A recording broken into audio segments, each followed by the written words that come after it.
Et pour aller mieux, certains ont eu recours à une cure d'EMDR. Est-ce que vous pouvez nous rappeler en quoi ça consiste et comment ça va agir sur le corps ? C'est une espèce de chirurgie psychiatrique d'une incroyable efficacité.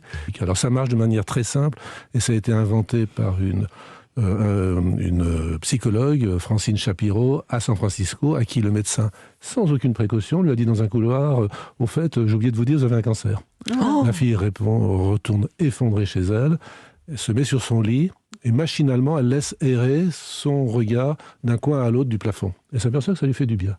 Et elle fait toute une théorie qui maintenant est reconnue par le monde entier, toutes les armées du monde, tous les gens au lendemain du Bataclan ou du 14 juillet sur la promenade des Anglais, recours à l'EMDR. Mais ça consiste en quoi ? Une consultation de MDR. Donc c'est avant tout pour traiter un traumatisme. Et ce qu'on appelle un syndrome post-traumatique. Et moi, je l'utilise, parce que je suis aussi EMDRiste, pardon pour l'Académie française, pour les gens qui vont vers un traumatisme, c'est-à-dire pour les phobiques. Si quelqu'un a peur des araignées, je lui fais vivre en EMDR, qui est une forme d'hypnose, il faut bien le dire, la rencontre avec une araignée. Comment ça marche ? C'est très simple, je vous prends une métaphore. Vous imaginez que ce soir, Mélanie, vous rentrez chez vous, et puis vous voyez que vous avez été flashé. Vous êtes furax, c'est dégoûtant, un impôt de plus, c'est horrible. Vous avez une nuit un petit peu agitée, puis le lendemain, vous dites, c'est quand même pas grave, il n'y a pas mort d'homme, je vais récupérer mes points, je vais perdre tant de sous, c'est pas très grave.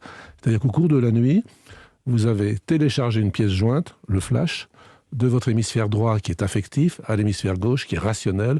Et puis, une fois que ça a été refroidi au passage, votre pièce jointe, elle va être archivée dans l'hippocampe et, disons, du côté gauche. Et puis, de temps en temps, si vous voulez, Mélanie, désarchiver les multiples flashs que vous avez eus dans votre vie, vous pouvez le faire. D'accord. Ce soir, vous rentrez chez vous, vous voyez des pompiers partout, vous voyez une voiture en feu et vous voyez un cadavre de bébé sortir de trucs horribles.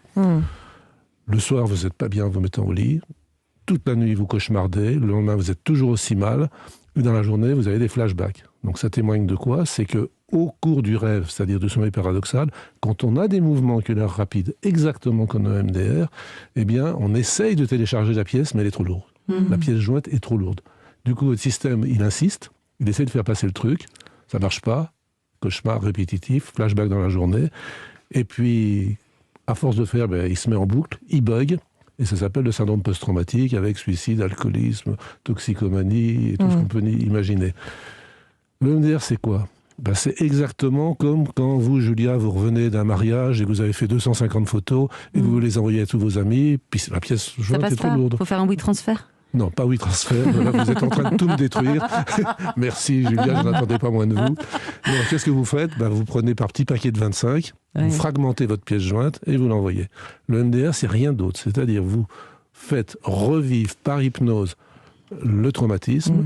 Et toutes les 2 minutes, quand la personne se crispe, vous faites ces fameux mouvements alternatifs, soit des yeux, soit du bruit, soit en tapotant la face externe des genoux, etc. Vous fragmentez la pièce et ça passe. Et c'est magique. Et ça a donné de bons résultats sur les soignants traumatisés, justement, de la crise sanitaire ? C'est incroyable. Ouais.